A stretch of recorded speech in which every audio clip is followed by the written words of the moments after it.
Giggity! Let's go racing, boy! Welcome back, it's NASCAR Alert. Today we are going to be talking about the decline of RCR.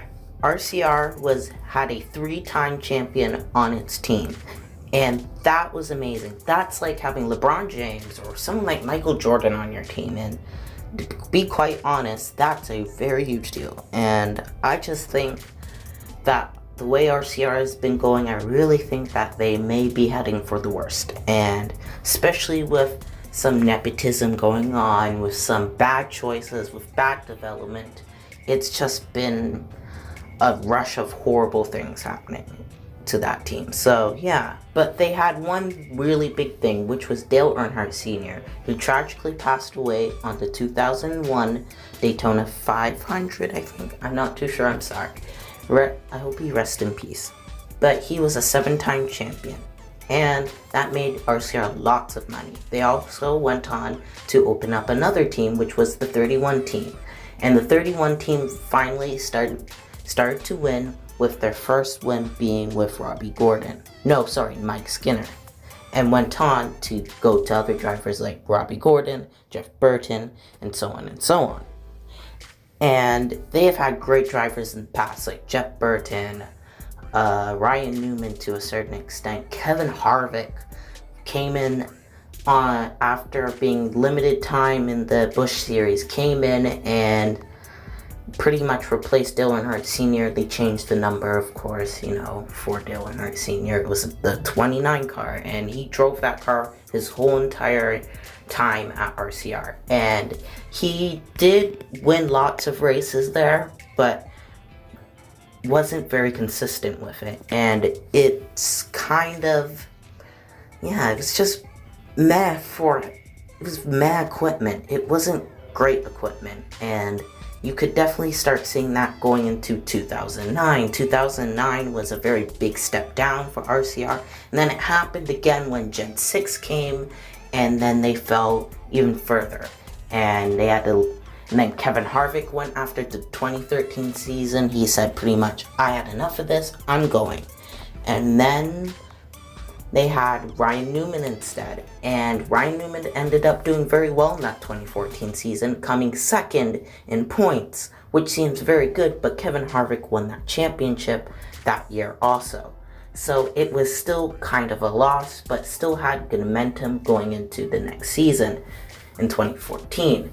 And then 2015 came around, it wasn't as good. You also had likes of Austin Dillon coming into the sport, and Ty Dillon. And I'm going to show you a clip in a second, and it just shows that RCR wasn't really thinking of the business part, but more thinking about how can I get my grandchildren to come into the sport? How can I help them make money? Which is a great thing to do as a person, but I don't think it was the best thing to do for RCR. Never put pressure, and Mike has never put pressure on them to go out and do good.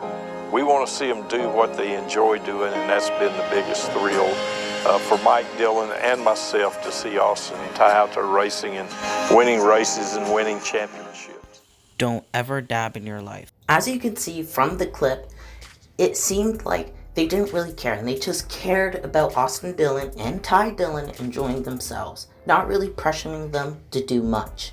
And if this keeps on going the way it's going, eventually his own grandson's going to leave the team and go somewhere else, or his team's just going to fade away in obscurity, and that's horrible.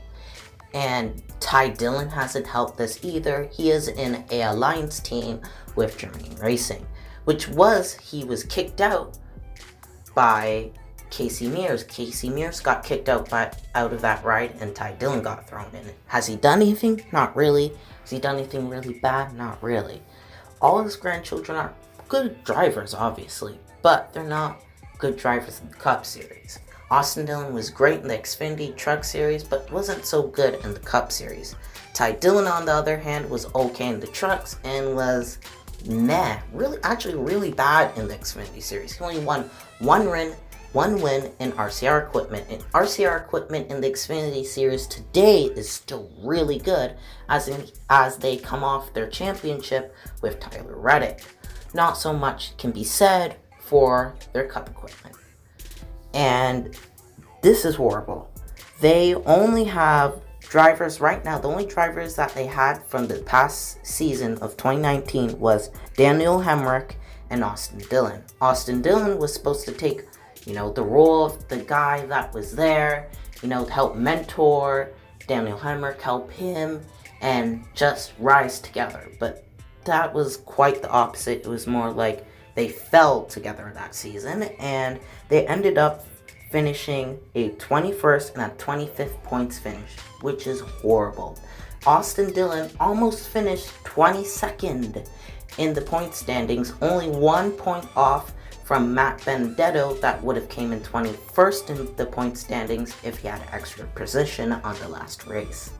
And for Daniel Hemrick, he was pretty much there with some drivers that weren't even full-time. There weren't many full-time drivers in 2019, and he came in 25th in points. There were only like 32 or 31 main drivers, and he came 25th in RCR equipment. That was horrible. And he only scored 530 points, as his teammate Austin Dillon, that was still really bad that year, had 700. Yes, it's his rookie season, but I still expected a lot more from him.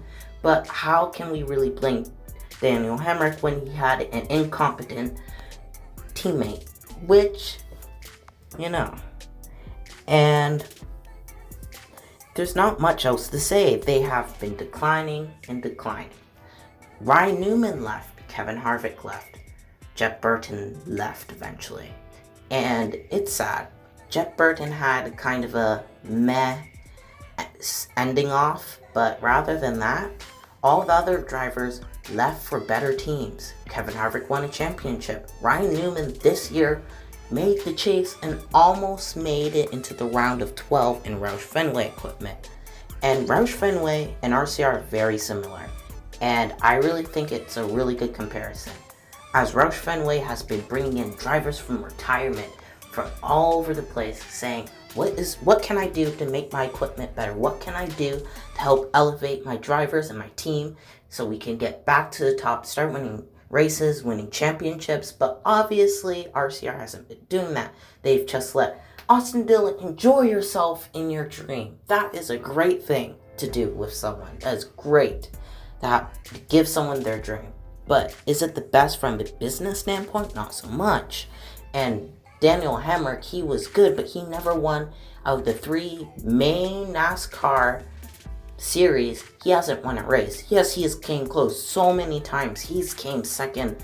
He's pretty much was the Chase Elliott of the Xfinity series, coming second constantly, but he never had enough guts to get it done. And it's quite sad to see that they would bring someone up that hasn't even won in the Xfinity series.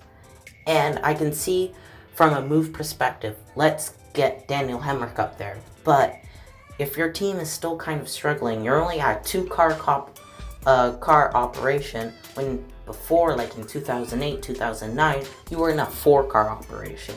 And this is getting dangerously close. They haven't shown any improvements. Austin Dillon has been fairly consistent until 2019. Is this just a slump, or was that the prime of Austin Dillon, just consistency?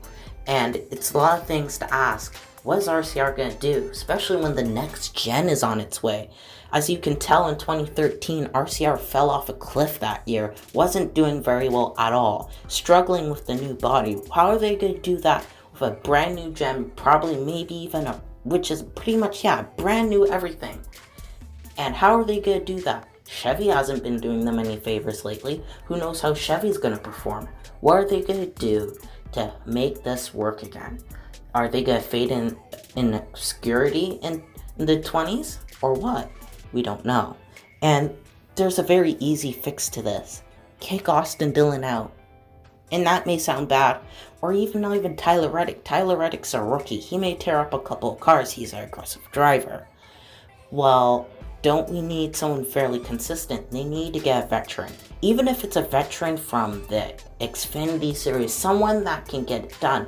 Maybe someone like Allgaier, someone that won't wreck cars, someone that would be fairly consistent, someone to get them that top 20 points finish that they need. Someone to help bring in sponsors. And it's hard to see how they're going to do this. And that's my video. They're on a decline. If they don't do something fast, they may just fade into the fog and become a team filler, which they already are, or become a backmarker. So, that was the video. That was NASCAR Alert. Boogity, boogity, boogity! Let's go racing, boys!